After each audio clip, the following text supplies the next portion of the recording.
Ethical advice is really acting in the client's best interest, putting the client first and doing anything that's going to help them optimise the opportunities of them achieving what's important to them. It means that any advice that is provided by the financial advisor is the advice that they would give themselves if they were sitting in the client's shoes. Ethical is about making sure you're putting the needs and the best interests of the client and the community at large ahead of any financial reward for the advisor themselves. If we are genuinely getting up every day and coming into this office and doing things that we think are in the client's best interests day in, day out, it allows us to sleep in bed at night.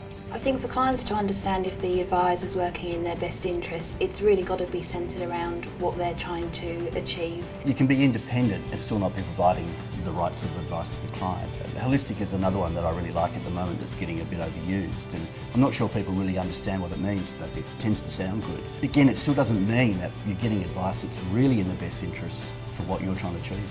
Early on in a relationship with an advisor, determining whether they're ethical or not probably comes back to their 2 ears, 1 mouth. If your advisor spends an inordinate amount of time talking about themselves, their products, investment markets, this is what we're going to do for you, and hasn't taken the time to understand what it is you're actually working towards, there'd probably be some concerns around, okay, is this actually an advisor for me or is this a product salesperson? In the marketplace today, I don't believe ethical advice is the norm.